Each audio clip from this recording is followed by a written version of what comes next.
What's going on, G Squad? Hey man, I'm doing this for the squad, man, because I want to show y'all, man, like it's not all wins out here. Even though I'm doing a lot of even though I'm doing a lot of winning, I'm gonna let y'all know it ain't all wins. Like it's stuff like this that you have to go through. Hell, it's out here. This stuff look like it's dying out here. I think it's But look at my trailer right now. It's still kind of dirty, but you see all this trash right here in the corner?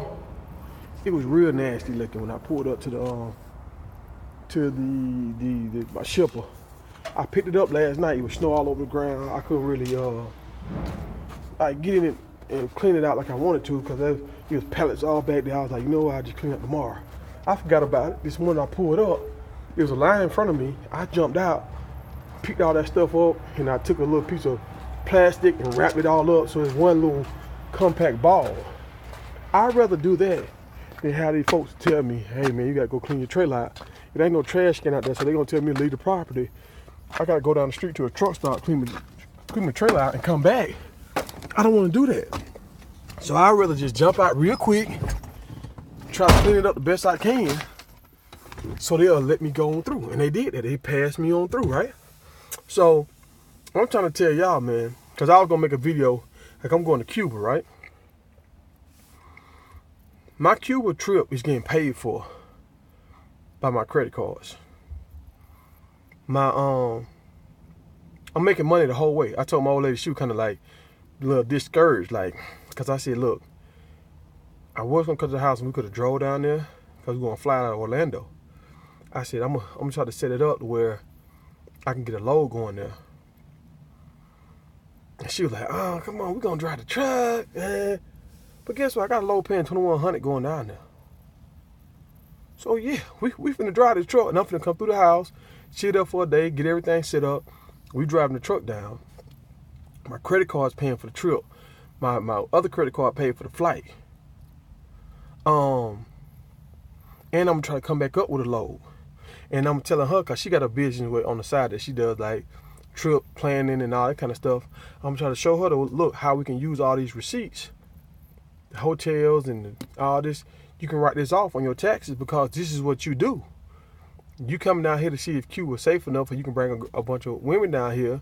Without a man, can y'all come down here? And you know what I'm saying? So you can write this off on your taxes too. Like, we finna win all the way around with this. But it's because we set it up years before. Now it's starting to come into play. And like, think about it, I'm gonna be in Cuba when my truck is paid off. Like, when my last payment come out, I'm gonna be in Cuba. And I'm still gonna end up getting a great check because this 21 on top of the other loads I ran gonna put me over 4 stacks for the week. So win. I'm loving this stuff, but you see how I got back there and cleaned that trailer out because I ain't want these folks to turn me down and now I end up being late somewhere and I can't make it to my loads. Like, you got to put in work for stuff to fall into place. You got to think way down the line for stuff to fall in place. And I was talking to one of my partners earlier, a dude that came on over here, Snyder. I was telling him about it and like credit cards and like having good credit and stuff. That junk help you out so much in life. You got to learn how to manage it. Like, it's a struggle at the beginning, but once you learn the skills or get the mindset to how to understand how to pay this stuff on time early so you'll never get late fees. Like, I pay my stuff on time so much. If I ever forget some kind of way, some crazy stuff happen, and like, I got my account set up where I'll automatically pay. If I got a balance, they'll automatically pay. But what it is, if I so happen to miss, I call my people and talk to them, and they be like, you know what? You need to pay me in 15 months, 2 years. Don't worry about it. We're gonna reset it, and my credit rate, my interest rate don't go up, because they can jack your interest rate up like 20 from 17 to like 26 if they want to, if you miss a payment. So it's a lot of stuff you got to do. You got to be like cognizant of to understand. Like, it's repercussions to everything if you don't pay attention. Like, if I didn't clean this trailer out, it could have caused me more problems. My truck about to be paid off, but I got a list of things I got to fix on my truck. My front tire is wearing kind of funny. I just got the tire. I'm trying to figure out why, but I just found out I got an air leak in my airbag. So that might be causing it. But I had an air leak before and the guy fixed it. He plugged that and it was still leaking. I'm like, I thought the plug had came out. But the guy showed me last night that was going on. And the reason why he showed me that, because I took a trailer in there that I didn't have to do to get fixed. It was something on the trailer. I got that fixed. And then he said, hey, you know you got an air leak, because he was up on the trailer. Just pulled in, truck full of air, and it's pumping out hard. When I had tried to find it before, we could never find it. So now we found it. But I had already stopped at the mechanic the day before that and got a list of like 5 things I need to fix on my truck. But now that this air leak is leaking, I'm gonna fix the air leak first, because that might be the reason why my tire is messing up. The guy was telling me other stuff that I need to fix that could be causing my tire. Like, you know, I gotta change out my brakes, I gotta do like my shocks, different stuff I gotta do. So I'm looking at things, what can I do to kind of keep my truck, now that it's gonna be paid off, keep it in good shape. So when I decide to sell it to somebody, they feel like they're getting a good truck. But for while it's in service for me, it's gonna do what it's supposed to do. And just because I get my truck paid off, that don't mean I got extra money. Sometimes you gotta reinvest in your investment to make sure it stay profitable. And that's what I'm gonna try to do. I'm trying to make sure my truck is in good shape. Not brand new, but in good shape. I ain't gonna trick it out like crazy until, I ain't gonna never trick it out like crazy. I ain't gonna really do a lot of nice cosmetic things in my truck unless my truck is running in tip-top shape. I'll be crazy buying new seats for my truck when I need some new brakes.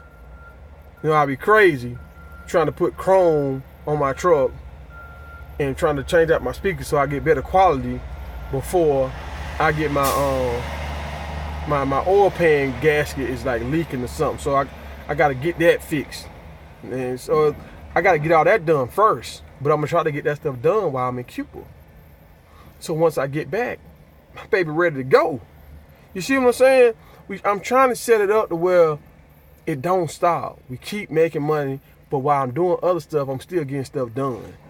You always got to have this stuff playing down the line. Like when I'm in Cuba, I'm gonna try to leave it at a shop. If I can't get it in the shop there, when I get home, I know I'm gonna take another 5 days off. I'm gonna put it in the shop when I get home. Either or, it's gonna get done while I'm off. I don't want to get it done while I'm on the road, because if something else come up, I can't say, well, look, go ahead and fix that, because now I'm in Idaho and I don't want to be in Idaho for 3 days. You know what I'm saying? So this is what I'm trying to tell y'all, man. You got to think about everything that's going on. You got to have a plan, long-term plan. And if something's in your way holding you back, learn how to eliminate that. Learn how to get over that hurdle. Don't just run away from it. Like I tell my partners, we always talking football terms and stuff. Like sometimes you get a double team. You get 200-300 pounders double teaming you. And if you try to run around that double team, they gonna make a big play, and your team gonna suffer for it. Sometimes you gotta take on that double team. You might not make the tackle, but you made the play. So that's one thing y'all gotta understand, man. You gotta learn how to sacrifice your happiness or something sometimes for the greater good of the team, or the greater good of next week for you, next month for you, next year for you. You got to set it up. You got to put the building blocks down, the foundation, so you can be successful down the line. And that's what I'm doing right now, people. I'm winning. I'm winning like really heavy right now. And it's kind of scary because I'm winning too much. But some cats done told me, you think differently, you move differently. And if you do that kind of shit, that's a lot of times that end up happening. So just wish me luck, man. And I'm going to try to goddamn save everybody if I can. Look, if I throw the rope down there, hold on to the rope, man, I'm going to pull you up. Now, if you don't hold on to the rope, I can't help you, bro. If you don't grab onto the rope, I can't help you, man. Don't put no grease on the rope for nobody else. Just climb on, hold on, and I'm gonna pull you up out the hole, man. We gonna get it, man. We gonna get to this money, man. It's man TPs, man. G Squad, man. We out.